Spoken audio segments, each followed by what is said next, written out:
మోకాల నొప్పులకు ఎటువంటి సర్జరీ లేకుండా ఎపియాన్ పెయిన్ క్లినిక్ అందిస్తున్న అత్యాధునిక చికిత్స. నమస్కారం. మనతో పాటు డాక్టర్ ఎల్వి గంగాధర శాస్త్రి గారు ఉన్నారు. పవన్ కళ్యాణ్ ప్రత్యేకంగా మీరు ఒక సభలో మీరు ఉన్నారని రావటం, తర్వాత మీరంటే కూడా చాలా ఇష్టం ఆయనకి. ఆయన ఇప్పుడు ఈ సనాతన ధర్మము పట్ల ఆయన కూడా మాట్లాడుతున్నారు. దాని గురించి ఎక్కువగా ఆయన చర్చ చేస్తున్నాడు కదా. పవన్ కళ్యాణ్ మీరు మొత్తం టోటల్గా మీ అనుబంధంలో కానీ ప్రస్తుతం ఉన్న వాతావరణంలో కానీ పవన్ కళ్యాణ్ మీరు ఏమంటారు, ఎలా చూస్తారు? పొలిటికల్ ఫీల్డ్ ఈ నేను విశేషంగా గుర్తించి ఆదరించింది లేదా నామకే వాస్తే ఏదో ఇది ఆధ్యాత్మిక వేదిక కాబట్టి 4 ఆధ్యాత్మిక మాటలు మాట్లాడి వెళ్ళిపోవడం అనే జనరల్ తంతు పొలిటీషియన్స్లో చూస్తున్నాం. వీళ్ళు ఎంతవరకు దానికి కట్టుబడి ఉన్నారని నేను కూడా ప్రత్యక్షంగా మా భగవద్గీత ఫౌండేషన్ కూడా చాలామంది ఈ ఆధ్యాత్మిక మార్గంలో ఎండోమెంట్స్ మినిస్టర్స్ వీళ్ళు కూడా వచ్చారు. ఎవరు ₹1 భగవద్గీతని ప్రచారం చేయటం కోసం మనం వెళ్తున్న మార్గంలో అనేక రకాలైన ఆర్థిక ఇబ్బందులు ఎదుర్కొంటున్నామని చెప్పినా కూడా స్పందించిన మహాత్ముడు కానీ స్పందించిన గవర్నమెంట్ కానీ లేదండి.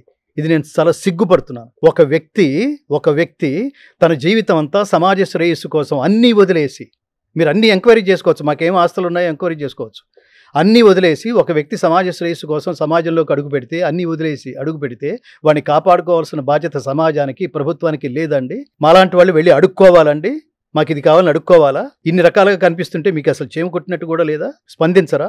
స్పందిస్తే 4 చివరి నుంచే స్పందిస్తారా? ఒకవేళ స్పందిస్తే మీరు ఏమంటారు, మాట వరుసకి స్పందించి తర్వాత మేము మా జీవితాంతం మేము మీ చుట్టూ తిరుగుతూ ఉండాలా? అది మీకు ఆనందమా? నెక్స్ట్ లెవెల్కి తీసుకువెళ్ళరా? అట్లాంటి వాతావరణంలో పవన్ కళ్యాణ్ అనే ఒక గ్రేట్ ఒక కమిటెడ్ వ్యక్తి, అతనుకున్న పిచ్చ మామూలు పిచ్చ కాదు. నేను ఆల్రెడీ చెప్పాను, పిచ్చ అంటే తపస్సు అని అర్థం. వాడికి పాటలు పిచ్చి, వాడికి నాటకాలు పిచ్చి, వాడికి సినిమాలు పిచ్చి, అంటే వాడికి అది తప్ప వేరే ఆసక్తి లేదు. అదే వాడికి జీవితంగా బతుకుతున్న వాడినే మనం పిచ్చి అని మాట్లాడతాం. పిచ్చి అంటే తపస్సు అని అర్థం. ఇక్కడ ఇతను ప్రాక్టికల్గా నేను ఎందుకు అతనితో కనెక్ట్ అయ్యానంటే, నేను నా ఆస్తిని ఆదాయాన్ని సర్వస్వం భగవద్గీతకి నా భార్య పర్మిషన్ కూడా లేకుండా ఏమన్నా అనుకుంటే ఏమవుతుందో తెలియదు, కానీ తను ఏం అనుకోలేదు. నా భార్య అర్చన తను ఏమి అనుకోకపోవటం వల్ల, ఇంకా పైగా తన చేతుకున్న గాజులు కూడా పెట్టి నిన్ను ప్రోత్సహించడానికి సిద్ధంగా ఉన్నాను, డబ్బు లేనప్పుడు నువ్వు ఏమంటారు ఇబ్బంది పడకండి అనే స్థితిలో ఉండటం వల్ల ఇది పూర్తయింది. Hats off to the girl, great. ఇక్కడ అట్లా నీ చుట్టూతా నువ్వెంత సంపాదించావో అదంతా ప్రజల కోసం ఖర్చు పెట్టడానికి, త్యాగం చేయడానికి సిద్ధంగా ఉన్న ఒక మినిస్టర్ని నా పదవీ కాలంలో ఎంత వెనకేసుకున్నాను అని ప్రతి ఒక్కళ్ళలోనూ కదా. ఇతనేంటి అలా ఉన్నాడేంటి?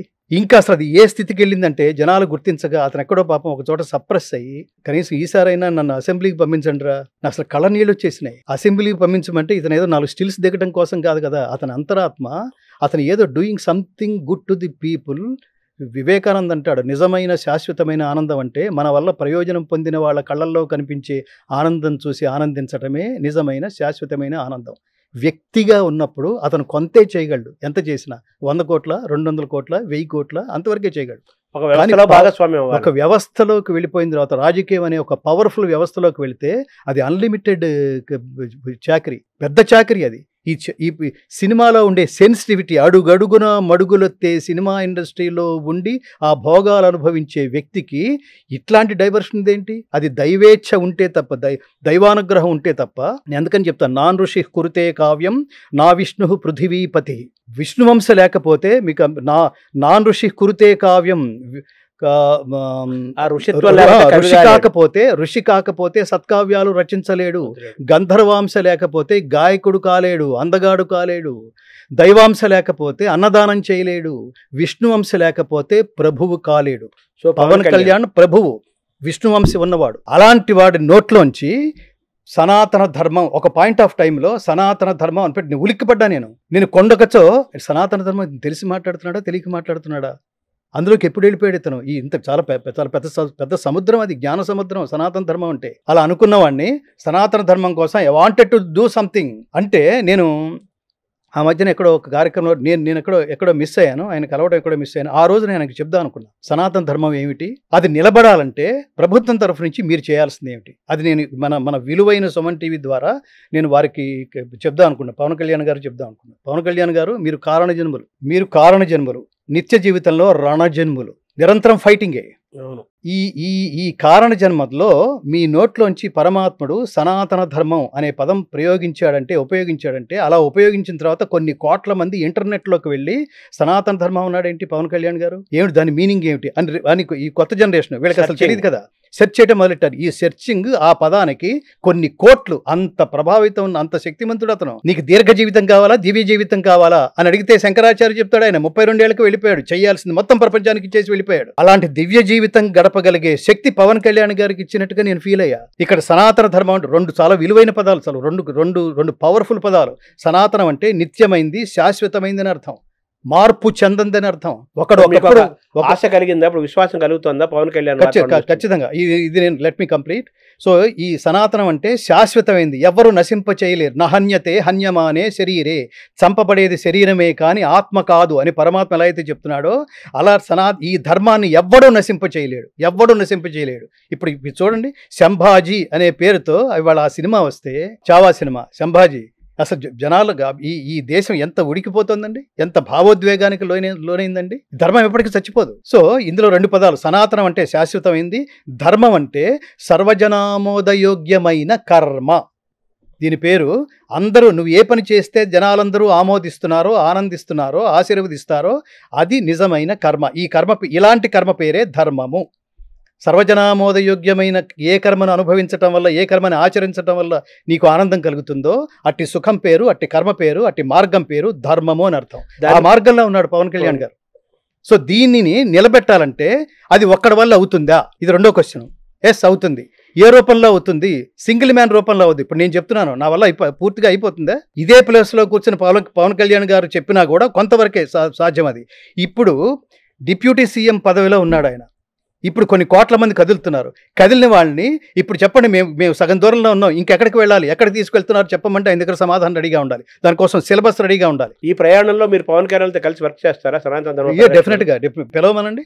మాలాంటి వాళ్ళు లక్షల మంది లైన్లో ఉంటారు, ఆయన పక్కనే ఉంటారు. ఎందుకంటే మేము ఒక దైవం కోసం ఎదురు చూస్తున్నాం, ఒక శాసకుడి కోసం ఎదురు చూస్తున్నాం, ఒక సరైన పాలకుడి కోసం ఎదురు చూస్తున్నాం, ఒక ధర్మవర్తనుడి కోసం ఎదురు చూస్తున్నాం.